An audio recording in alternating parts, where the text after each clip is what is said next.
Shoo, shoo. Pesawat terbang memang cepat dan keren pastinya.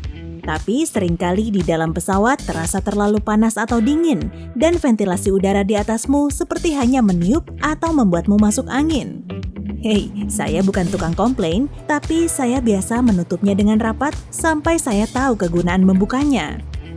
Kabin pesawat merupakan ruang tertutup kecil dengan banyak orang di dalamnya. Semua orang pasti bernapas sepanjang waktu, dan jika ada orang yang terkena flu atau pilek, kuman-kuman akan bertebaran. Selama penerbangan, kamu bisa diserang oleh beragam bakteri tak terlihat yang dibawa oleh para penumpang. Tidak heran kalau kamu bisa terserang flu atau virus lain dari orang sakit. Flu, pilek, dan beragam penyakit lainnya bisa menular melalui udara. Bayangkan saat kamu menutup ventilasi udara, kuman-kuman yang bertebaran di udara kabin berada di sekitarmu. Beberapa dari kuman yang kuat bisa bertahan hingga 5 jam atau lebih untuk mencari korban baru. Hidung atau mulutmu bisa menjadi rumah yang nyaman bagi mereka. Kabin pesawat itu seperti taman kanak-kanak, di mana kalau satu anak sakit, maka anak-anak lain bisa terinfeksi dalam waktu singkat.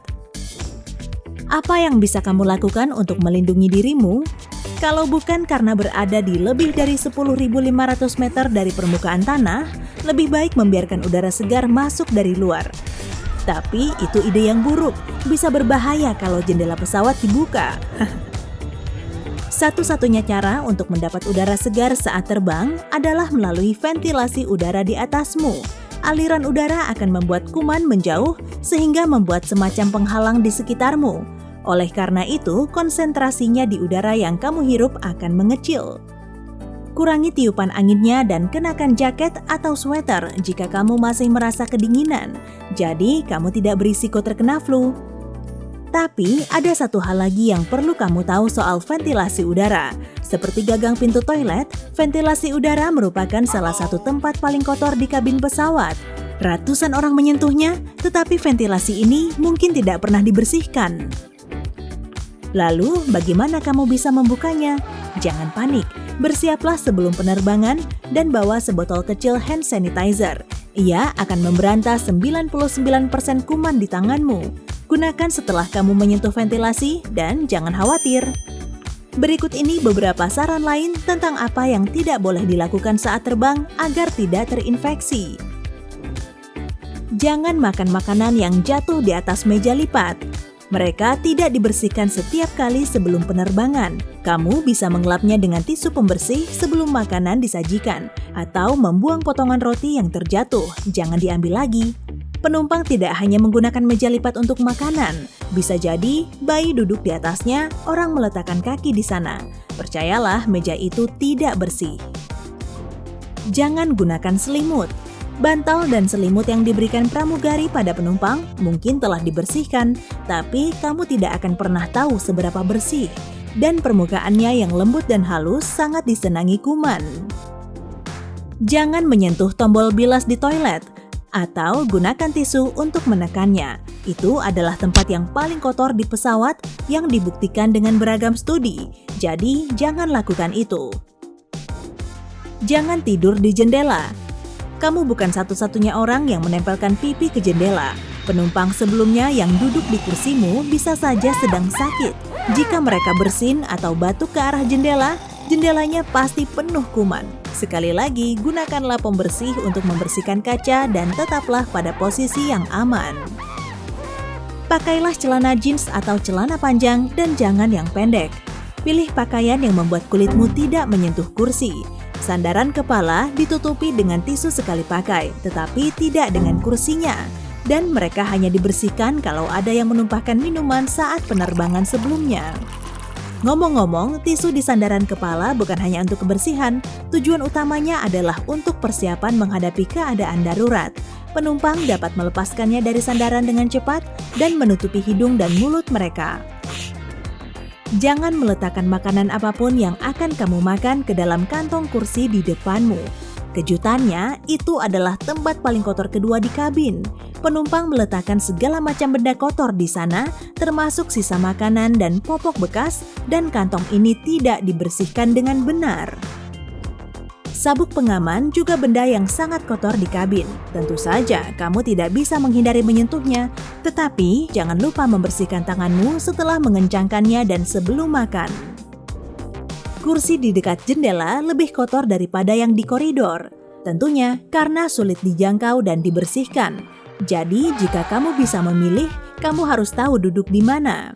Sekarang kamu sudah tahu segala tempat yang kotor di kabin pesawat.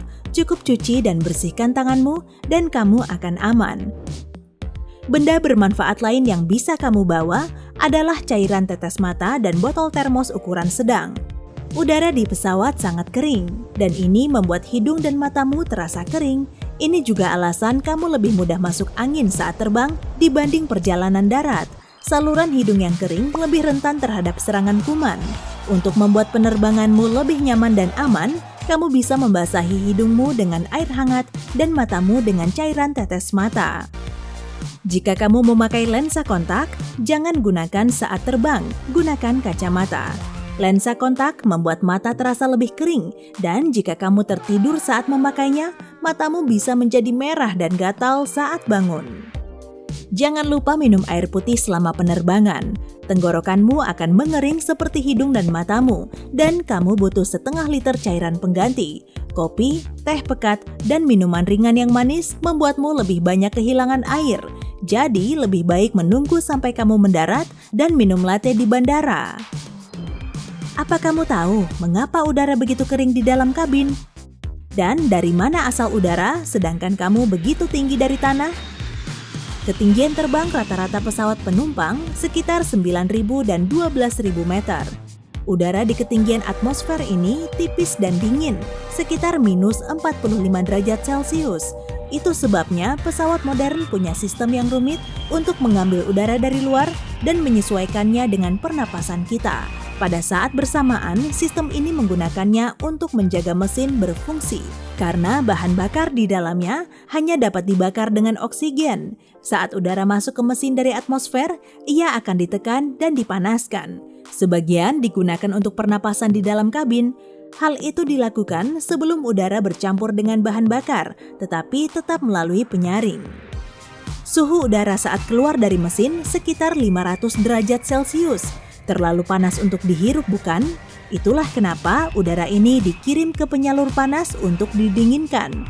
Kemudian dikirim ke turbin pendingin, di mana udara dibuat menjadi lebih dingin lagi dan di saat yang bersamaan menjalankan turbin pesawat. Jadi, ada dua aliran udara yang masuk ke kabin. Yang panas yang belum dikirim ke penyalur panas dan yang dingin yang keluar darinya. Pilot mengontrol suhu udara di kabin dengan mencampur dua aliran ini. Kelemahan dari sistem ini adalah udara yang masuk ke kabin menjadi terlalu kering. Udara di luar sudah cukup kering dan menjadi semakin kering saat melewati penyaringan ini. Hal ini sengaja dilakukan. Jika udaranya terlalu basah, sistem pendingin udara bisa terhambat oleh es. Ingat, di luar dingin, di mana uap air bisa langsung membeku. Jadi, lebih baik kita bertahan dengan udara kering di pesawat. Jadi, mari kita berhenti sejenak dan berpikir. Untuk menghindari semua kuman dan potensi penyakit dari penumpang lain di pesawat dan melindungi diri saya dari dampak udara kering, maka saya rasa saya akan mengenakan pakaian hazmat saat terbang.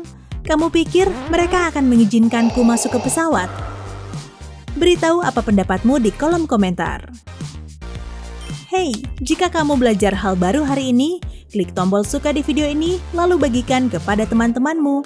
Inilah beberapa video menarik lainnya yang bisa kamu tonton.